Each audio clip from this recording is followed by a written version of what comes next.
নমস্কার। O2 একাডেমিয়ার online platform বদমাসে তোমাদের সকলকে স্বাগত। ওয়েস্ট বেঙ্গল স্কুল সার্ভিস কমিশনের গ্রুপ সি এবং গ্রুপ ডি নিয়োগের যে বিজ্ঞপ্তি সরকার প্রকাশ করেছে, তার সম্ভাব্য পরীক্ষা জানুয়ারি মাস নাগাদ হবে। তো প্রিভিয়াস ইয়ার কিছু কোশ্চেন পেপার দেখে আমার মনে হয়েছে এই বিষয়গুলোর উপর কোশ্চেন আসতে পারে। সেরকমই বেশ কিছু কোশ্চেন নিয়ে আজকে আমি তোমাদের সাথে আলোচনা করব। তো চলো দেখে নেই প্রিভিয়াস ইয়ার কোশ্চেনের সাথে সামঞ্জস্যপূর্ণ কিছু কোশ্চেন। প্রথম কোশ্চেন, সিন্ধু সভ্যতার প্রধান বন্দর কোনটি? আচ্ছা দেখো, তোমরা যারা নর্মালি কম্পিটিটিভ এক্সামের প্রিপারেশন নাও তাদের কাছে মনে হবে কোশ্চেনগুলো খুবই ইজি। হ্যাঁ, একই রকম কোশ্চেন, এখানে কোশ্চেনের অপশানগুলো খুবই ইজি দেওয়া আছে। তো সেক্ষেত্রে তোমরা সবাই জানো আনসার হবে প্রধান বন্দর, সেটা হচ্ছে লোথাল। প্রধান বন্দর হচ্ছে লোথাল। তো এছাড়া এই বিষয় থেকে আর কি কি কোশ্চেন আসতে পারে, চলো আমরা সেগুলো একটু আলোচনা করে নিই। দেখো, ফার্স্ট অপশান আছে হরপ্পা। তো হরপ্পা থেকে তোমরা যে পয়েন্টটা মনে রাখবে, হরপ্পাতে সব থেকে গুরুত্বপূর্ণ রয়েছে তাদের গ্রানারি। হরপ্পার গ্রানারি হতো কি, হরপ্পা নদীর ধারে লোকেট করছে, তো ফলে সেখানে মাঝে মাঝেই বন্যা দেখা দিত। তারা তাদের অতিরিক্ত ফসল একটা রাষ্ট্রীয় শস্যাগারে জমা রাখত। তো তোমাদের প্রশ্ন দিতে পারে বৃহৎ শস্যাগার আমরা কোথায় পেয়েছি? আনসার হবে হরপ্পা। 2 নম্বর, মহেঞ্জোদারো থেকে একাধিক কোশ্চেন আসতে পারে, কিন্তু তোমাদের সিডি এক্সামের জন্য যে কোশ্চেনটা আসার সম্ভাবনা আছে, মহেঞ্জোদারোতে আমরা পেয়েছি একটি বৃহৎ স্নানাগার। লোথালকে আমরা আগেই বললাম এটি একটি বন্দর শহর। এবং লাস্ট অপশন যেটা রয়েছে কালীবঙ্গান, কালীবঙ্গান থেকে যে কোশ্চেনটা তোমাদের দিতে পারে সেটা হচ্ছে যে আমরা কোথায় চষা জমি পেয়েছি, অর্থাৎ জমিতে লাঙল দেওয়া হয়েছে এরকম জমি কোথায় পেয়েছি? উত্তরটা হবে আমাদের কালীবঙ্গা। চলো দ্বিতীয় প্রশ্ন দেখে নিই। দ্বিতীয় প্রশ্ন আছে, সিন্ধু সভ্যতার মানুষ কোন ধাতুর ব্যবহার জানতো না? দেখো, আমরা নর্মালি কি করি, টোটাল যে টাইম পিরিয়ডটা রয়েছে হিস্ট্রিতে সেটাকে আমরা দুটো ভাগে ভাগ করি। একটা হচ্ছে স্টোন এজ এবং একটা হচ্ছে মেটাল এজ। একটা বলছি স্টোন এজ, একটা হচ্ছে মেটাল এজ। এই স্টোন এজকে আমরা 3টে ভাগে ভাগ করি। সবার প্রথমে আসে আমাদের প্যালিওলিথিক, যেটাকে আমরা বলি প্রাচীন প্রস্তর যুগ। সেকেন্ড আসে মেসোলিথিক বা মধ্যপ্রস্তর যুগ, এবং শেষে আসে নিওলিথিক বা নব্যপ্রস্তর যুগ। মেটাল এজ মোটামুটি ভাবে আমাদের শুরু হয় কপার ব্রোঞ্জ এজ দিয়ে, কপার ব্রোঞ্জ এজ, এবং সবার শেষে আসে আয়রন এজ। মোটামুটি হিস্ট্রিকে আমরা স্টোন এজ এবং মেটাল এজে এই দুটো ভাগে ভাগ করি। তো আমাদের এখানে প্রশ্ন দিয়েছে তারা কোন ধাতুর ব্যবহারটা জানতো না। দেখো, ইন্দাস ভ্যালি সিভিলাইজেশন যে সময়টা বিলং করছে সেই সময়টা হচ্ছে এরকম একটা ট্রানজিশন পিরিয়ড। অর্থাৎ এই সময় মানুষ স্টোনেরও ব্যবহার করে আর কপারেরও ব্যবহার করে। ফলে এই সময়টাকে আমরা সাধারণভাবে বলে থাকি চ্যালকোলিথিক এজ বা তাম্র প্রস্তর যুগীয় সভ্যতা। তার মানে আমরা দেখতে পাচ্ছি Indus valley copper bronze age পর্যন্তই এসেছে, পুরোপুরি আসতে পারে। তো আয়রন, তারা তার ব্যবহার জানবে না। আয়রনের ব্যবহার মোটামুটি ভাবে শুরু হয়েছে আমরা বলতে পারি 1000 বিসিতে। আর copper age, Indus valley civilization এখানে স্টপ হয়ে গেছে। তাহলে আনসার হবে কোনটা? আনসার হবে লোহা বা আয়রন এজ। চলো দেখে নিই নেক্সট কোশ্চেন। নেক্সট কোশ্চেন রয়েছে ঋগ্বেদের মধ্যে বেদগুলির মধ্যে প্রাচীনতম কোনটি? 4টে বেদ রয়েছে, এর মধ্যে প্রাচীনতম কোনটি? খুব সোজা উত্তর, আনসার হচ্ছে ঋগ্বেদ। তাহলে বাকি বেদগুলো যে রয়েছে সেখান থেকে একাধিক কোশ্চেন আসতে পারে। তো এই গ্রুপ সি বা গ্রুপ ডিতে যে কোশ্চেনগুলো আসতে পারে তার মধ্যে কয়েকটা আমরা এখানে দেখে নিই। সামবেদ বা সামাবেদ যেটাকে আমরা বলি, এই সামাবেদ হচ্ছে আমাদের যে মিউজিক, অর্থাৎ সামাবেদ হচ্ছে origin of Indian music. Next যেটা রয়েছে অথর্ববেদ। অথর্ববেদকে আমরা বলতে পারি origin of black magic, origin of Ayurveda. এবং লাস্ট যেটা রয়েছে যজুর্বেদ।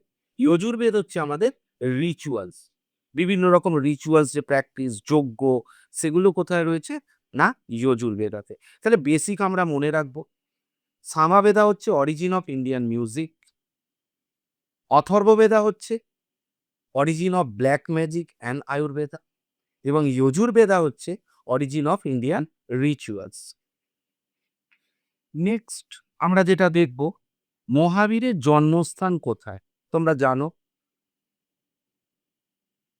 হিন্দু ধর্মের যে কুসংস্কার, জাতিভেদ প্রথা, তার বিরুদ্ধে প্রতিবাদ জানিয়ে অনেক প্রতিবাদী ধর্ম তৈরি হয়েছিল ভারতবর্ষে। তার মধ্যে প্রধান যে দুটো খুব জনপ্রিয়তা পেয়েছি, তার মধ্যে হচ্ছে একটা বৌদ্ধ ধর্ম এবং একটা জৈন ধর্ম বা জৈন ধর্ম। তো আমাদের এখানে জৈন ধর্মের লাস্ট তীর্থঙ্কর মহাবীরের জন্মস্থানটা জানতে চাওয়া হচ্ছে। তো আনসারটা হচ্ছে আমাদের কোন গ্রাম বা কুণ্ডল গ্রাম, এটা তো আমাদের আনসার।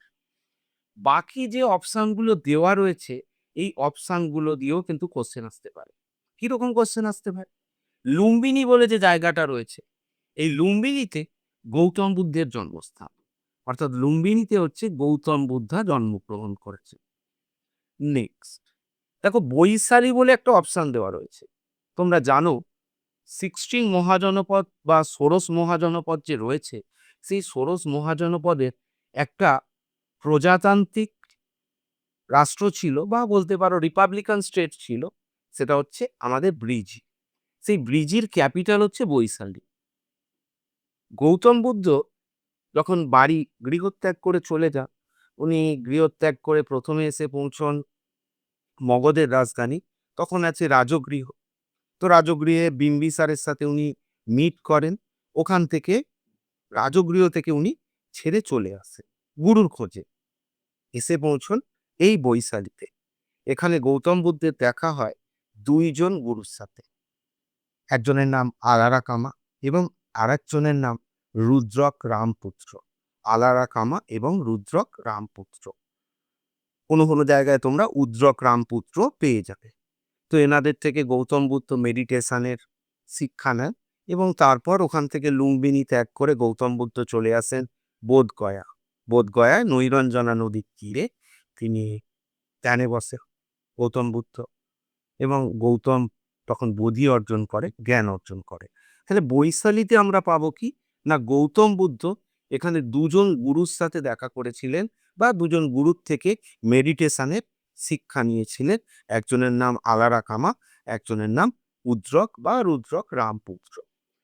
লাস্ট যেটা রয়েছে সারনাথ। এই সারনাথ যে অপশনটা রয়েছে, সারনাথ গৌতম বুদ্ধ বোধগয়ায় জ্ঞান লাভ করলেন, জ্ঞান লাভ করে উনি চলে এলেন কোথায় না সারনাথ, উত্তরপ্রদেশে। এই সারনাথে উনি প্রথম ওনার যে ধর্ম, যে জ্ঞান পেয়েছেন, সেই জ্ঞানটা প্রথম দিচ্ছেন কোথায় না সারনাথে, যেটাকে আমরা ইতিহাসে বলে থাকি ধর্মচক্র প্রবর্তন। তার মানে আমরা কি কি দেখলাম, প্রত্যেকটা জায়গায় লুম্বিনী হচ্ছে গৌতম বুদ্ধের জন্মস্থান। বৈশালী যে জায়গাটা রয়েছে, এই বৈশালীতে গৌতম বুদ্ধ তার দুইজন গুরুর থেকে মেডিটেশনের শিক্ষা নিচ্ছে, একজনের নাম আলারা কামা, একজনের নাম উদ্রক বা রুদ্রক রামপুত্র। এবং সারনাথ যে জায়গাটা, সারনাথ জায়গায় গৌতম বুদ্ধ তিনি যে জ্ঞান অর্জন করেছেন গয়াতে বসে, বোধ গয়াতে বসে, তো সেই জ্ঞান উনি প্রথম দিচ্ছেন তার শিষ্যদের, যেটা ইতিহাসে ধর্মচক্র প্রবর্তন নামে পরিচিত। চলো দেখে নিই নেক্সট কোশ্চেন। নেক্সট কোশ্চেনে আছে যে বৌদ্ধদের প্রথম কাউন্সিল বা সংঘ, যেটাকে আমরা বলছি কাউন্সিল, সেটা কোথায় অনুষ্ঠিত হয়েছিল? বৌদ্ধদের প্রথম সংঘ বা যেটাকে আমরা বলি কাউন্সিল কোথায় অনুষ্ঠিত হয়েছে, এটা হচ্ছে আমাদের ফার্স্ট কোশ্চেন। তাহলে সবার প্রথমে বুঝতে হবে সংঘ বা কাউন্সিলের প্রয়োজনীয়তা কোথায়? দেখো, গৌতম বুদ্ধ তিনি যখন জীবিত ছিলেন তখন তার জীবদ্দশা কোনো তার যে ফিলোসফি, আইডিওলজি কোনো কিছু লেখা হয়নি। এবং গৌতম বুদ্ধ মারা যাওয়ার পর তার যে ওরাল ফিলোসফি যেগুলো দিয়েছেন তার শিষ্যদের মধ্যে, সেগুলোকে একত্রিত করার জন্য ৪টে বৌদ্ধিস্ট কাউন্সিল বা সম্মেলন বসেছিল। প্রথম যে কাউন্সিল বসেছিল সেটা বসেছিল রাজগৃহ বা গিরিব্রজ বলে, এখানে একটি গুহা ছিল। সেই গুহার মধ্যে গৌতম প্রথম বৌদ্ধিস্ট কাউন্সিল বসে। তাহলে প্রথম বৌদ্ধ সম্মেলন বসে রাজগৃহ বা গিরিব্রজ, যেটা বসে আমাদের মানে 483 বিসি, গৌতম বুদ্ধের মৃত্যুর পর প্রথম বৌদ্ধের যে বৌদ্ধ সম্মেলন বসছে 483 খ্রিস্টপূর্বাব্দে। দ্বিতীয় বৌদ্ধ সম্মেলন বসছে সেটা হচ্ছে কোথায়? বৈশালী। বৈশালীতে দ্বিতীয় বৌদ্ধ সম্মেলন বসছে, যার সময়কাল মোটামুটি 383 বিসি, অর্থাৎ প্রায় 100 বছর পরে। প্রথম বৌদ্ধ সম্মেলনের 100 বছর পরে বসছে দ্বিতীয় বৌদ্ধ সম্মেলন। তৃতীয় বৌদ্ধ সম্মেলন বসে পাটলিপুত্রে 250 বিসিতে। 250 বিসিতে তৃতীয় বৌদ্ধ সম্মেলন বসে। এখন শেষ বৌদ্ধ সম্মেলন বা চতুর্থ বৌদ্ধ সম্মেলন, সেটা এক্সাক্ট কোথায় হয়েছিল সেটা নিয়ে একটা বিতর্ক আছে। কেউ কেউ বলে থাকেন জলন্ধর অর্থাৎ পাঞ্জাব, আবার কেউ বলেন কাশ্মীর। তাহলে আমরা কাশ্মীরটাকে ধরে নিতে পারি ফোর্থ বৌদ্ধিস্ট কাউন্সিল। এবং এখানে তোমরা কোনো কোনো সময় বইয়ে পেয়ে যাবে একটা ডেট, বাট এই ডেট নিয়েও বিতর্ক আছে। আমাদের কুষাণদের যিনি শ্রেষ্ঠ রাজা কনিষ্কের সময় এই বৌদ্ধ সম্মেলন বসেছিল, যেটা বসেছিল ফার্স্ট সেঞ্চুরি এডিতে বসেছিল। অর্থাৎ এক্সাক্ট টাইমটা নিয়ে বিতর্ক আছে। অর্থাৎ আমরা দেখে নিলাম প্রথম বৌদ্ধ সম্মেলন যেটা রাজগৃহ বা গিরিব্রজে হয়েছে, যেটা বিহারে, সেটা 483 বিসিতে। দ্বিতীয় বৌদ্ধ সম্মেলন বসেছিল 383 বিসিতে। তৃতীয় 250 বিসিতে। এবং চতুর্থ কাশ্মীর বা কেউ কেউ বলে জলন্ধর, পাঞ্জাব। এবার এখান থেকে আর কি আসতে পারে? এই সময় কোন রাজা ছিলেন বা কোন রাজা এটাকে প্যাট্রন করেছিলেন, পৃষ্ঠপোষকতা করেছিলেন, সেটাও কোশ্চেন দিতে পারে। অর্থাৎ রাজগৃহে যখন হচ্ছে প্রথম বৌদ্ধ সম্মেলন, তখন যিনি করছেন তার নাম হচ্ছে অজাতশত্রু। প্রথম যিনি করছেন তার নাম অজাতশত্রু। দ্বিতীয় বৌদ্ধ সম্মেলন করছেন কোন রাজা? না, মগধেরই রাজা কালাশো। তৃতীয় বৌদ্ধ সম্মেলন হচ্ছে বিখ্যাত সমৌর্য শাসক অশোকের সময়। এবং লাস্ট অর্থাৎ চতুর্থ যেটা হচ্ছে সেটা হচ্ছে কনিষ্কের সময়। এই মোটামুটি বৌদ্ধ সংঘ দিয়ে বা সম্মেলন দিয়ে আমাদের প্রশ্ন দিতে পারে। চলো নেক্সট কোশ্চেন দেখি। নেক্সট কোশ্চেন আসছে, মেগাস্তিনিস কোন রাজবংশের সময় ভারতে এসেছিলেন? এখানে তোমাদের কতগুলো জিনিস একটু স্টোরি মনে রাখতে হবে, তাহলে বুঝতে সুবিধা হবে। না বুঝলেও অসুবিধা নেই, পিরেক মুখস্থ করে নিতে পারো। তোমরা জানো মগধে 4টে রাজবংশ এসেছিল, পরপর আমরা বলতে পারি। সবার প্রথমে এসেছিল হরিয়ঙ্ক বংশ, তারপর শিশুনাগ বংশ, তারপর নন্দ বংশ এবং শেষ মৌর্য বংশ। নন্দ বংশের শেষ রাজা রয়েছেন ধননন্দ। সেই সময় বিখ্যাত গ্রিক বীর আলেকজান্ডার তিনি সিন্ধু নদের তীরে উপস্থিত, অর্থাৎ আমরা বলতেই পারি ম্যাসিডোনিয়া থেকে তিনি তার সাম্রাজ্য সিন্ধু নদী পর্যন্ত বিস্তার করেন। তখন পাটলিপুত্রের রাজা ধননন্দ। তো শারীরিক অসুস্থতার কারণে আলেকজান্ডারকে ফিরে যেতে হয়। ম্যাসিডোনিয়া ফেরা সম্ভব হয়নি, ব্যাবিলনেই উনি মারা যান। তো আলেকজান্ডার ফিরে যাওয়ার আগে ভারতের এই উত্তর পশ্চিম অংশে যে এরিয়া দখল করেছিলেন, যে জায়গা দখল করেছিলেন, সেই জায়গা তার বিখ্যাত সেনাপতি সেলুকাসকে দিয়ে দেন। সেলুসিড সাম্রাজ্য গড়ে ওঠে। অর্থাৎ ভারতের উত্তর পশ্চিমে সেলুসিড সাম্রাজ্য গড়ে ওঠে। এখানে রাজা হন সেলুকাস। এদিকে নন্দ বংশের পতন ঘটে। পতন ঘটান বিখ্যাত মৌর্য বংশের প্রতিষ্ঠাতা চন্দ্রগুপ্ত মৌর্য। অর্থাৎ আমরা কি দেখলাম? প্যারালালি ভারতের উত্তর পশ্চিম সীমান্তে রয়েছে সেলুসিড বংশ বা বলতে পারি গ্রিক সাম্রাজ্য, যার প্রধান হচ্ছেন সেলুকাস। এবং ভারতে রয়েছে মৌর্য সাম্রাজ্য, যার প্রধান হচ্ছেন চন্দ্রগুপ্ত মৌর্য। তো চন্দ্রগুপ্ত মৌর্য ৩০৫ খ্রিস্টপূর্বাব্দে ৩০৫ খ্রিস্টপূর্বাব্দে আক্রমণ করেন সেলুকাসকে। সেলুকাস এবং চন্দ্রগুপ্তর মধ্যে একটা ভয়ঙ্কর যুদ্ধ হয়, যেটা ইতিহাসে ব্যাটেল অফ লিবারেশন নামে পরিচিত। এই যুদ্ধের যে বিবরণ দেওয়া হয়েছে সেখান থেকে বোঝা যায় যে সেলুকাস সম্ভবত পরাজিত হয়েছিল। অতঃপর সেলুকাসের মেয়ে হেলেনকে বিবাহ করেন চন্দ্রগুপ্ত মৌর্য। ফলে পূর্বের তিক্ততা আস্তে আস্তে কমে আসে। সেলুকাস তার বিখ্যাত দূত মেগাস্তিনিসকে ভারতে পাঠান। তাহলে প্রশ্নটা কি দেওয়া আছে? মেগাস্তিনিস কার সময় আসে? মেগাস্তিনিস ভারতে আসেন মৌর্য সম্রাট চন্দ্রগুপ্ত মৌর্যের সময়। এই মেগাস্তিনিস দিয়ে একাধিক প্রশ্ন দিয়ে থাকে। মেগাস্তিনিসের সপ্তজাতি তত্ত্ব সেগুলো তোমাদের হায়ার যে এক্সামগুলো আছে সেখানে আসবে। তোমাদের একটা পয়েন্ট মনে রাখতে হবে, মেগাস্তিনিস ভারতে এসেছিলেন, ভারতে দীর্ঘদিন ছিলেন, ভারত সম্পর্কে উনি একটা বই লিখেছেন যার নাম ইন্ডিকা। এই ইন্ডিকা গ্রন্থে উনি ভারতের একাধিক বর্ণনা দিচ্ছেন যে ভারত একটা সমৃদ্ধশালী দেশ, প্রচুর বৃষ্টিপাত হয় ইত্যাদি ইত্যাদি। কিন্তু যেটা তোমরা মনে রাখবে যে উনি একটা খুব গুরুত্বপূর্ণ কথা বলে গেছেন এবং এটা নিয়ে বিতর্ক আছে, বাট উনি যেটা বলেছেন আমরা মনে রাখবো, সেটা উনি বলছেন ভারতবর্ষে কোনো স্লেভ নেই, নো স্লেভ ইন ইন্ডিয়া। এটা খুব গুরুত্বপূর্ণ, আমাদের মনে রাখতে হবে। অর্থাৎ আমরা দেখলাম মেগাস্তিনিস ভারতবর্ষে এসছেন কার সময়? চন্দ্রগুপ্ত মৌর্যের সময়। চলো নেক্সট কোশ্চেন দেখেন। নেক্সট কোশ্চেন আসছে বিক্রম সম্বদের প্রতিষ্ঠাতা কে? তো বিক্রম সম্বদ যেটা রয়েছে তার প্রতিষ্ঠাতা হচ্ছে বিক্রমাদিত্য। উনি ৫৭ খ্রিস্টপূর্বাব্দে এটি চালু করেন। তো এটার টাইম কত? 57। ৫৭ খ্রিস্টপূর্বাব্দে বিক্রম সম্বদ চালু করেছিলেন। আজকে আমরা যদি দেখি নেপালের যে ক্যালেন্ডার, সরকারি ক্যালেন্ডার, সেটাই বিক্রম সম্বদ দিয়েই চলে এবং ভারতের কিছু কিছু জায়গায় এটা এখনো বিক্রম সম্বদ এটা দিয়ে কাজ চালানো হয় এবং পুরোপুরি নেপালে বিক্রম সম্বদই চলে। বাকি যারা রয়েছে এদের সম্পর্কে আমরা দেখে নিই, এনারা চন্দ্রগুপ্ত, অশোক বা হর্ষবর্ধন এনারা কোনো ক্যালেন্ডার বা সম্বদ চালু করেছিলেন কিনা। সবার প্রথমে আসছি চন্দ্রগুপ্ত। আচ্ছা, এই চন্দ্রগুপ্তকে আমরা ধরে নিলাম প্রথম চন্দ্রগুপ্ত 1 ধরে নিই। এই চন্দ্রগুপ্ত 1 উনি চালু করেছিলেন গুপ্ত এরা বা গুপ্ত সম্বদ, যেটা কত সালে উনি চালু করছেন?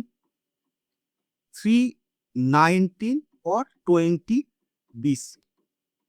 তাহলে প্রথম চন্দ্রগুপ্ত, যিনি গুপ্ত সাম্রাজ্যের আমরা বলতে পারি প্রকৃত প্রতিষ্ঠাতা, তিনি চালু করেছিলেন গুপ্ত সম্পদ। বিক্রমাদিত্য তো করেছে আমাদের বিক্রম সম্পদ। অশোকের কোনো ক্যালেন্ডার সেই অর্থে অশোক চালু করেননি। লাস্ট যিনি রয়েছেন হর্ষবর্ধন উনি চালু করেছিলেন হর্ষ এরা বা হর্ষাব্দ। এটা দিয়ে বারবার কোশ্চেন আসে। এই হর্ষ এরা চালু করেছিলেন ৬০৬ এডিতে। একটা জিনিস মনে রাখো, প্রথম দুটো আমরা কি দেখেছি? বিসিতে আছে, বিফোর ক্রাইস্ট, খ্রিস্টপূর্বাব্দ, এবং দ্বিতীয়টা হর্ষবর্ধনের যেটা রয়েছে সেটা কিন্তু খ্রিস্টাব্দে রয়েছে। চলো নেক্সট কোশ্চেন আমরা দেখে নিই। নেক্সট রয়েছে কোশ্চেন গুপ্ত যুগে বলা হয়। তো সোজা হিসাব গুপ্ত যুগকে বলা হয় স্বর্ণযুগ। এর অর্থ কিন্তু এটা নয় যে গুপ্ত যুগে প্রচুর সোনা দানা পাওয়া যায়। আসলে গুপ্ত যুগে সাহিত্য, বিজ্ঞান ইত্যাদি এত ডেভেলপ করে গেছিল যে গুপ্ত যুগকে আমরা বলে থাকি স্বর্ণযুগ বা গোল্ডেন এজ। নেক্সট কোশ্চেনে আমরা চলে যাই। নেক্সট কোশ্চেন আছে নালন্দা বিশ্ববিদ্যালয় কে প্রতিষ্ঠা করেছিলেন? দেখো, আমরা বলি ইউনিভার্সিটি বা বিশ্ববিদ্যালয়, বৌদ্ধদের ক্ষেত্রে এটা মনে রাখবে, এই বিশ্ববিদ্যালয়ের শব্দটার থেকে ওরা যেটা পছন্দ করত সেটা হচ্ছে মহাবিহার। কথাটা মনে রাখ, মহাবিহার। তো নালন্দা ছিল এরকমই একটা বিশ্ববিদ্যালয়, মহাবিহার। তো প্রশ্নটা দিয়েছে নালন্দা বিশ্ববিদ্যালয় প্রতিষ্ঠা করেছিলেন কে? নালন্দা বিশ্ববিদ্যালয় প্রতিষ্ঠা করেছিলেন গুপ্ত সাম্রাজ্যের একজন রাজা, যার নাম হচ্ছে কুমারগুপ্ত। কুমারগুপ্ত নালন্দা বিশ্ববিদ্যালয় প্রতিষ্ঠা করেন। পরবর্তীকালে যখন ভারতবর্ষে মুসলিম আক্রমণ হয় ইখতিয়ার উদ্দিন মোহাম্মদ বিন বখতিয়ার খিলজি উনি আসেন এবং এই বিশ্ববিদ্যালয়টিকে পুরোপুরি ধ্বংস করেন, বলা হয় আগুন লাগিয়ে দিয়েছিলেন এই বিশ্ববিদ্যালয়টা। আচ্ছা, তাহলে নালন্দা বিশ্ববিদ্যালয় ছাড়া বা নালন্দা মহাবিহার ছাড়া আর কি কোনো মহাবিহার ছিল এই সময়? হ্যাঁ, ছিল। কি কি মহাবিহার ছিল? এই সময় মোটামুটিভাবে আমরা বলতে পারি যে মহাবিহারগুলো, এবং দেখবে যদি এদের লোকেশন লক্ষ্য করো, দেখবে সবকটা মহাবিহার বিহার বা তার আশপাশে একটা ছাড়া রয়েছে। কি কি মহাবিহার রয়েছে? ঔদন্তপুরী মহাবিহার রয়েছে। এই ঔদন্তপুরী মহাবিহার কে তৈরি করেছিলেন? পাল বংশের প্রতিষ্ঠাতা গোপাল। ঔদন্তপুরী মহাবিহার। আর দুটো মহাবিহার রয়েছে, একটা হচ্ছে সোমপুরী এবং বিক্রমশিলা মহাবিহার। এই দুটো তৈরি করেছিলেন ধর্মপাল। ধর্মপালের আর একটা নাম আমরা জানি বিক্রমশীল, কারণ উনি বিক্রমশিলা মহাবিহার তৈরি করেছিলেন। অর্থাৎ দেখো, আমরা যে এখানে পাল যুগে তিনটি এবং গুপ্ত যুগে একটা বৌদ্ধ বিশ্ববিদ্যালয়ের কথা বললাম, তিনটি কোথায় রয়েছে? বিহারে রয়েছে। কি কি বলেছি? নালন্দা, যেটা তৈরি করেছেন কে? তৈরি করেছেন কুমারগুপ্ত, গুপ্ত বংশের একজন শাসক। ঔদন্তপুরী মহাবিহার, এটা তৈরি করেছেন পাল বংশের প্রতিষ্ঠাতা গোপাল। সোমপুরী এবং বিক্রমশিলা, এই দুটি তৈরি করেছেন ধর্মপাল। এবং গুজরাটে একটা ছিল বল্লভী, বল্লভীতে ছিল একটা ইউনিভার্সিটি, তো সেটা গুজরাটে ছিল। এই ছিল বৌদ্ধ বিশ্ববিদ্যালয়গুলির পরিচয়। যদি বৌদ্ধ বিশ্ববিদ্যালয় দিয়ে প্রশ্ন আসে, তো তোমাদের এই চারটে দেখেই কোশ্চেন আসবে: নালন্দা, ঔদন্তপুরী, সোমপুরী, বিক্রমশিলা। কে প্রতিষ্ঠাতা? এই প্রশ্নগুলোই দেবে। চলো নেক্সট কোশ্চেনে আমরা চলি। নেক্সট কোশ্চেন রয়েছে, দিল্লি সুলতানের প্রতিষ্ঠাতা কে? এখন এই দিল্লি সুলতানের প্রতিষ্ঠাতা কে, এটা একটু তোমাদের বুঝতে হবে। মোহাম্মদ ঘুরি। মোহাম্মদ ঘুরি উনি ভারত আক্রমণ করছেন। তো ভারত আক্রমণ যখন উনি করছেন, উনি ওনার ৪ জন দাসকে নিয়ে ভারত আক্রমণ করেছিলেন। সেই ৪ জন দাসের মধ্যে কে কে আছে? একজন রয়েছেন কুতুবউদ্দিন আইবক, একজন রয়েছেন ইখতিয়ার উদ্দিন মোহাম্মদ বিন বখতিয়ার খিলজি, নাসির উদ্দিন কুবাচা এবং তাজউদ্দিন ইলতুৎমিশ। তো উনি করেন কি, দিল্লি আক্রমণ করে এখানে তার সাম্রাজ্য বিস্তার করেন দিল্লি পর্যন্ত। সাম্রাজ্য বিস্তারের পর উনি ফিরে যান ওনার ঘোর রাজ্যে। কিন্তু ভারত পর্যন্ত যে সাম্রাজ্য বিস্তার হলো, এখানটা দেখাশোনা করবেন। এখানে গভর্নর হিসাবে উনি রেখে যান কাকে? না, কুতুবউদ্দিন আইবককে। অর্থাৎ ইনিশিয়াল স্টেজে কুতুবউদ্দিন আইবক ছিলেন মোহাম্মদ ঘুরির একজন গভর্নর বা দাস বলতে পারেন। ১২০৬ খ্রিস্টাব্দে যখন মোহাম্মদ ঘুরি মারা যান, কুতুবউদ্দিন নিজেকে স্বাধীন বলে ঘোষণা করেন এবং তৈরি করেন স্বাধীন দিল্লি সুলতানি ১২০৬ সালে। তাহলে আনসার হবে কুতুবউদ্দিন আইবক ১২০৬। চলো নেক্সট কোশ্চেনে আমরা চলে যাই। নেক্সট কোশ্চেন আছে, চাহালগানি সামরিক ব্যবস্থা কার আমলে চালু হয়? অ্যাকচুয়ালি এটাকে বলা হয় বন্দেগানি চায়েলগানি বা চল্লিশা। বন্দেগানি চায়েলগানি বা চল্লিশা কি জিনিস? বন্দেগানি চায়েলগানি বা চল্লিশা, চলো একটু আমরা বুঝি।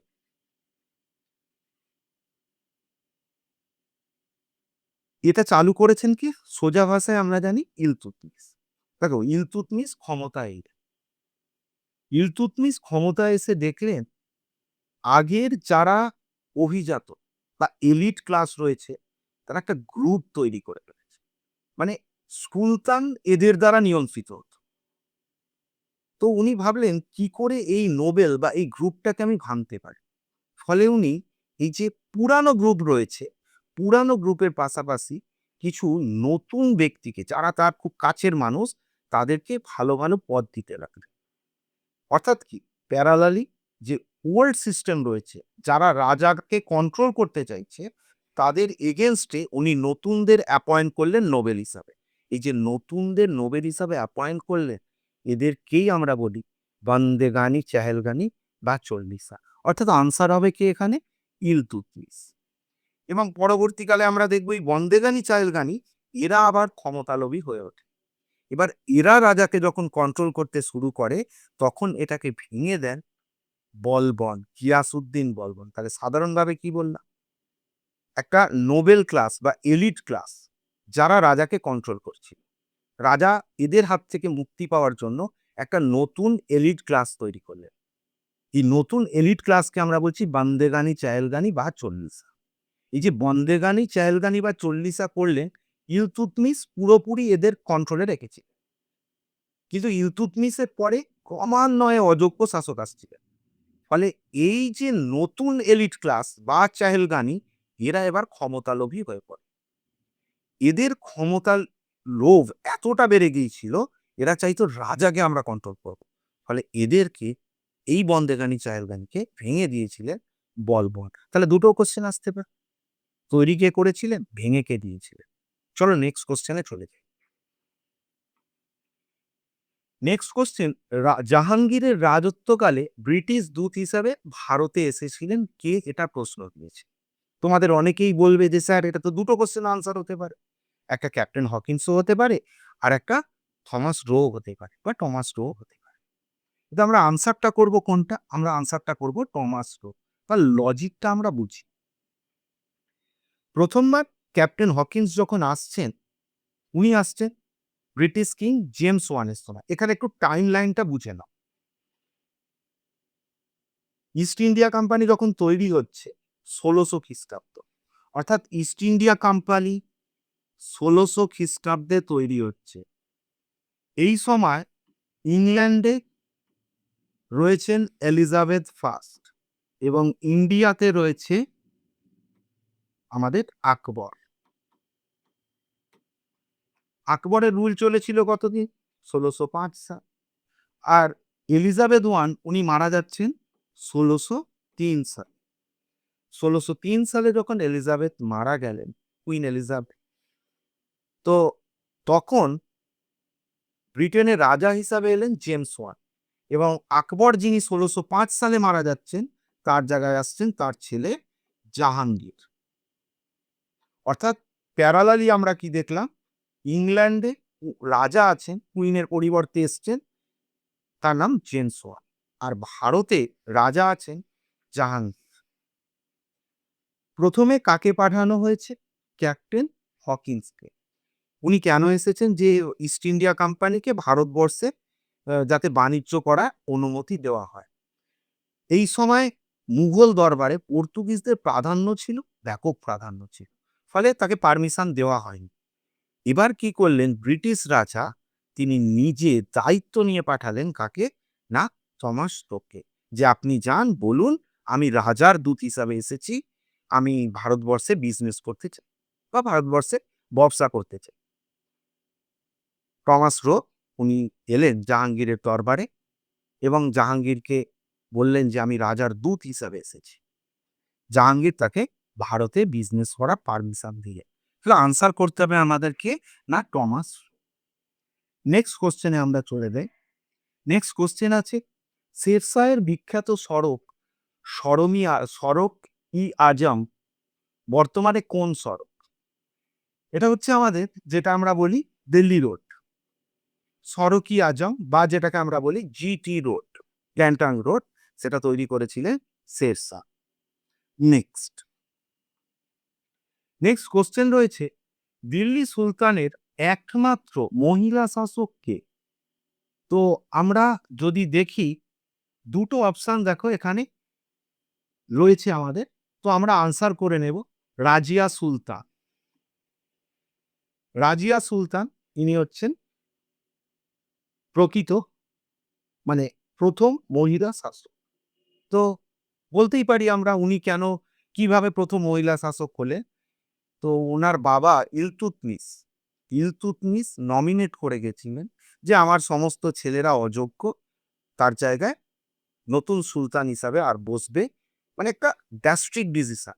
ছেলে রয়েছে, তার জায়গায় কাকে বসানো হয়েছে? মেয়েকে, রাজিয়া সুলতানা। এই রাজিয়া সুলতানা বা রাজিয়া সুলতান ইনি রুল করেছে। নেক্সট কোশ্চেন আমরা চলে যাব, question number 15, black hole tragedy. তো একটা ভালো কোশ্চেন, ব্ল্যাক হোল ট্র্যাজেডি কবে ঘটে?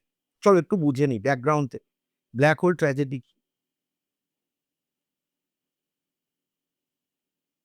সিরাজউদ্দৌলা যখন আমাদের বাংলার নবাব সেই সময় উনি কি করেন, ঢাকার দায়িত্ব, যে ঢাকা জায়গাটা ফিনান্স দেখার দায়িত্ব দিয়েছিলেন রাজবল্লভ।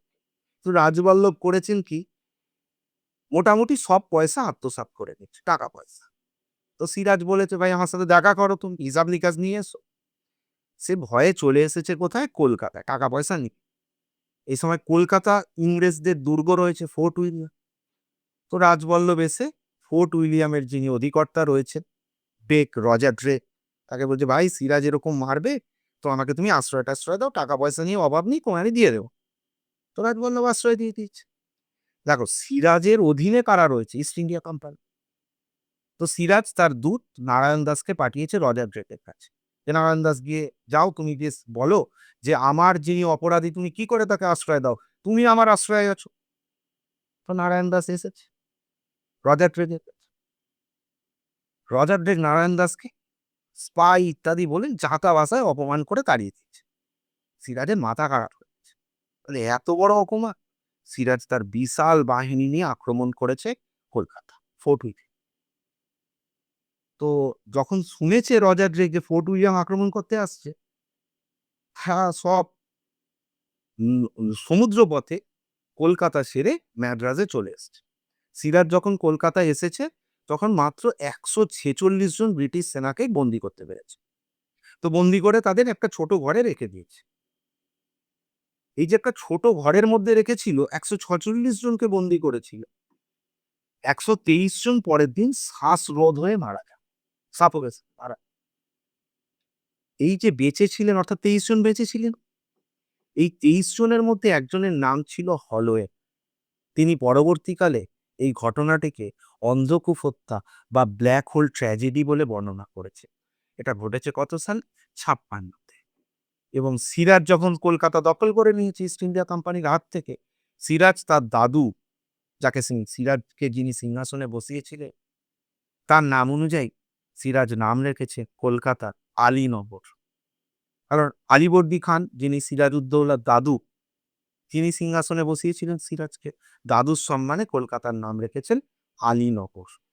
চলো নেক্সট কোশ্চেন দেখে। নেক্সট কোশ্চেন হচ্ছে প্লাসির যুদ্ধ, মানে আমরা যেটাকে বলি পলাশির যুদ্ধ, নদিয়াতে রয়েছেন আমাদের বাংলাতে। এই পলাশির যুদ্ধ কাদের কাদের মধ্যে হয়? দেখো, খুব সোজা ব্যাপার। পলাশির যুদ্ধ হবে ইংরেজ এবং আমাদের বাংলা, অর্থাৎ এখানে থাকবে সিরাজউদ্দৌলা বঙ্গ। পলাশির যুদ্ধ, এটা ইংরেজ মারাঠা, যেটাকে আমরা বলি ইঙ্গো মারাঠা, ইংরেজ ফরাসি, যেটাকে বলি কার্নাটিক ওয়ার। আর ইংরেজ মুঘলদের যুদ্ধ তো অনেকবারই হয়েছে। তো আমাদের আনসারটা হবে ইংরেজ এবং বেঙ্গল বা বঙ্গ। চলো নেক্সট কোশ্চেন আমরা দেখে। নেক্সট কোশ্চেন রয়েছে স্থায়ী বন্দোবস্ত। এটা স্থায়ী বন্দোবস্ত না বলে আমরা বলবো চিরস্থায়ী বন্দোবস্ত বা পার্মানেন্ট সেটেলমেন্ট। এই পার্মানেন্ট সেটেলমেন্ট কে চালু করে? এই পার্মানেন্ট সেটেলমেন্ট বুঝতে গেলে তোমাদের একটু ইতিহাস যেতে হবে, জানতে হবে ইতিহাস কিরকম। না, ১৭৬৪ খ্রিস্টাব্দে পরাজিত হলে আমাদের বাংলার নবাব মীর কাসিম, অওধের সুজাউদ্দৌলা এবং মুঘল সম্রাট শাহ আলম 64-এ এরা তিনজনের সম্মিলিত শক্তি পরাজিত হলেন। বিহারের পশ্চিম প্রান্তের একটা জায়গা যেটা বক্সার, সেখানে যুদ্ধ হলো, সেই যুদ্ধে পরাজিত হল। 65-এ ইস্ট ইন্ডিয়া কোম্পানি মুঘলদের থেকে দেওয়ানি লাভ করলো, অর্থাৎ বাংলা, বিহার এবং ওড়িশার রেভিনিউ বা ট্যাক্স আদায়ের দায়িত্ব ইস্ট ইন্ডিয়া কোম্পানি পেল। বাংলায় টাকা আদায়ের জন্য বা কর আদায়ের জন্য রাখা হলো রেজা খানকে এবং বিহারে রাখা হলো সিতাব রয়কে। তোমরা একটা কথা বোঝো, জাস্ট আমি একটা ডেটা বলছি, তাহলেই তোমরা বুঝতে পারবে যে অত্যাচারটা কোন লেভেলে ছিল। আজকে আমরা বলি না বিহারের হেডকোয়ার্টার পাটনা, সেই সময় বিহারের হেডকোয়ার্টার হচ্ছে পূর্ণিয়া। এই পূর্ণিয়ার একটা স্ট্যাটিস্টিক তোমাদের কাছে তুলছি। যখন নবাব কর আদায় করতেন, পূর্ণিয়া থেকে আদায় করতেন ৪ লক্ষ টাকা। এখন ইস্ট ইন্ডিয়া কোম্পানি দেওয়ানি লাভের পর এখান থেকে আদায় করছেন 25 লক্ষ টাকা। বিলিভ ইট, 4 লক্ষ 25 লক্ষ টাকা। তার চূড়ান্ত পরিণতি কি হল না, বাংলায় দেখা দিল ভয়ঙ্কর দুর্ভিক্ষ, যেটা তোমরা বলে থাকো 76-এর মন্বন্তর। এটা সাল ছিল 1770, 1770, কিন্তু বাংলার এই সালটা ছিল 1176, আর এটাকে আমরা বলে থাকি 76-এর মন্বন্তর। 76-এর মন্বন্তরে ক্ষতি শুধু আমাদের হয়নি, ব্রিটিশদেরও হয়েছিল। আমাদের তো অনেক লোক না, 30% লোক না খেতে পেয়ে মারা গেল, জমিদাররা জমিদারি ছেড়ে অন্যত্র চলে গেল, চাষিরা চাষবাস ছেড়ে শহরে চলে আসতে শুরু করলো। এটা তো আমাদের দিক থেকে হলো, ব্রিটিশদের ক্ষতি হয়নি? হ্যাঁ হয়েছে। ব্রিটিশদের রেভিনিউ কমে গেল, কারণ জমি ফাঁকা পড়ে আছে, চাষি নেই, ব্রিটিশদের রেভিনিউ কমে গেছে। তো কি করা যায়? ব্রিটিশ পাঠালো ওয়ারেন হেস্টিংসকে, যে ভাই তুমি যাও, গিয়ে দেখো কিছু মডিফাই করো ল্যান্ড রেভিনিউ, আমাদের ল্যান্ড রেভিনিউ তো কমে গেছে। তো ওয়ারেন হেস্টিংস এসছেন কোন উদ্দেশ্য নিয়ে? ল্যান্ড রেভিনিউকে মডিফাই করতে হবে, পূর্বের জায়গায় ফিরে যেতে হবে। ওয়ারেন হেস্টিংস এসে বিভিন্ন রকম প্ল্যানিং করলেন। প্রথমে চালু করলেন 5 সালা ব্যবস্থা, যেটাকে 5 ইয়ার সেটেলমেন্ট, ফেল করে গেল। চালু করলেন 1 সালা বন্দোবস্ত, সেটাও ফেল করে গেল। তো বললো ভাই তুই অনেক করেছিস, চলে আয়, তোর জায়গায় কর্নওয়ালিস যা। লর্ড কর্নওয়ালিসকে পাঠায়। লর্ড কর্নওয়ালিস এসে দেখলে যে জমিদাররা কেন আগের মতো কাজ করছে না, তার কারণ আমরা এখন জমিদারদের যে দায়িত্ব দিচ্ছি 5 বছর 1 বছরের জন্য, ফলে তারা নিজেদের জমি ভাবতেই পারছে না। আগে জমিদাররা কি করছে, তারা জানে এই জমিটাতে আমি চাষ করছি, মানে আমার কৃষকরা চাষ করছে, আমি মারা গেলে আমার ছেলে চাষ করবে, ছেলে জমিদার হবে, আমার ছেলে মারা গেলে নাতি হবে, অর্থাৎ তাদের একটা দায়িত্ব ছিল। কিন্তু এখন কি হচ্ছে, জমিকে তাকে 5 বছরের জন্য ইজারা দেওয়া হচ্ছে, 5 বছরের জন্য লিজ দেওয়া হচ্ছে, 5 বছর পর নতুন করে আবার নিলাম হবে, সেটাও পেতে পারে। ফলে উনি ভাবলেন জমিদারদের যদি আমি পার্মানেন্টলি দিয়ে দিই, যে ভাই তুই সারা জীবন ভোগ করবি, তুই মরে গেলে তোর ছেলে ভোগ করবে, তোর নাতি ভোগ করবে, তাহলে আগের অবস্থাটা ফিরে আসবে। কর্নওয়ালিস সবার প্রথমে এসে এটাই উপলব্ধি করতে। কর্নওয়ালিস বলল ভাই চলো তোমরা পার্মানেন্ট জমিদার হয়ে যাও, যেটাকেই আমরা কি বলছি, চিরস্থায়ী বন্দোবস্ত। তো আনসার হবে কে? Lord Cornwallis, 1793। চলো নেক্সট কোশ্চেনে চলে। নেক্সট কোশ্চেন হচ্ছে 1857 সালে মহাবিদ্রোহের নেতা কে ছিলেন? এখন তোমরা বলবে যে নানা সাহেব হতে পারে, ইত্যাদি ইত্যাদি, একাধিক, লক্ষ্মীবাইও হতে পারে। এখানে দুটো জিনিস মনে রাখবে, কি হয়েছিল ব্যাপারটা বোঝো। মহাবিদ্রোহ একটাকে তোমরা ভাববে রিজিওনালি এবং একটাকে ভাববে সেন্ট্রাল। মহাবিদ্রোহে রিজিয়ন বেস, কানপুর, লখনৌ, আলাদা আলাদা নেতা আছে, কিন্তু সেন্ট্রাল নেতাকে যদি বলি আমরা, তাহলে হবে মুঘল সম্রাট। মুঘল সম্রাটের নাম কি? বাহাদুর শাহ। তাহলে এখানে আনসার হবে বাহাদুর শাহ। এবার একটা জিনিস মনে রাখো, এখানে তোমায় কোনো জায়গার নাম বলেছে? দেখো বলেনি, বলেছে মহাবিদ্রোহের নেতাকে ছিল। সাপোজ এখানে বলে দিল ঝাঁসিতে মহাবিদ্রোহের নেতাকে, তখন তুমি কি আনসার করবে? লক্ষ্মীবাই। কানপুরে নেতাকে, তখন তুমি আনসার করবে। আশা করি বোঝাতে পেরেছি কেন আনসারটা এটা করলো। চলো নেক্সট কোশ্চেনে চলবে। নেক্সট কোশ্চেন রয়েছে, ভারতের জাতীয় কংগ্রেসের প্রতিষ্ঠা কবে হয়? তো আনসার হচ্ছে 1885, বোম্বেতে গোকুল দাস তেজপাল কলেজে 72 জন প্রতিনিধিকে নিয়ে অ্যালান অক্টাভিয়ান হিউম তৈরি করেন ইন্ডিয়ান ন্যাশনাল কংগ্রেস, এবং এখানে প্রথম সভাপতি হন উমেশ চন্দ্র ব্যানার্জি। ছোট ছোট ডেটাগুলো একটু মনে রাখবে। চলো দেখে নিই লাস্ট কোশ্চেন। স্বদেশী আন্দোলন শুরু হয় কবে? এটা প্রশ্ন দিয়েছে। তোমরা নিশ্চয়ই জানো ব্রিটিশ ইস্ট ইন্ডিয়া তখন তো ইস্ট ইন্ডিয়া কোম্পানি না, ব্রিটিশ সরকার এসে গেছে। ব্রিটিশ সরকার দেখেছিল যে ভারতে যত আন্দোলন হচ্ছে, সে সব আন্দোলনের মূল কেন্দ্র কোথায় রয়েছে? বেঙ্গল। ইভেন তৎকালীন যিনি সেক্রেটারি অফ স্টেট ছিলেন লর্ড রিসলে, উনি বলতে বাধ্য হয়েছিলেন ইউনাইটেড বেঙ্গল ইজ আ পাওয়ার। অর্থাৎ ব্রিটিশ সরকার চেয়েছিল বাংলাকে দুটো ভাগ করে একটা সাম্প্রদায়িকভাবে হিন্দু মুসলিমের বিভেদ ঘটিয়ে বাংলাকে দুর্বল করে। ফলে 1905 সালে ব্রিটিশ সরকার ঘোষণা করলেন আমরা বাংলাকে দুটো ভাগ করছি, একটা হচ্ছে বাংলা, একটা পূর্ববঙ্গ, আসাম, এই দুটো ভাগ কর। তার প্রতিবাদে আমাদের বাংলায় এবং বলতে পারি কিছু কিছু জায়গায় যেমন পাঞ্জাব, দিল্লি ইত্যাদি জায়গাতেও শুরু হয়েছিল বঙ্গভঙ্গ বিরোধী আন্দোলন, যার দুটো মেন উইংস ছিল, একটা হচ্ছে স্বদেশী এবং আরেকটা হচ্ছে বয়কট। দেখো, স্বদেশী আর বয়কট পরস্পরের সাথে যুক্ত। আন্দোলনের মূল উদ্দেশ্য ছিল বয়কট, ব্রিটিশ জিনিসকে আমরা বয়কট করব। খুব ভালো কথা। তো আমি যে বয়কট করব, তাহলে আমি ইউজটা করব, কারণ আমাদের এখানে কাপড় সব লন্ডন থেকে আসছে। ফলে তারই বয়কটের অপোজিট হিসাবে আমরা আমাদের নিজেদের প্রোডাকশন তৈরি করব, সেটা হচ্ছে স্বদেশী।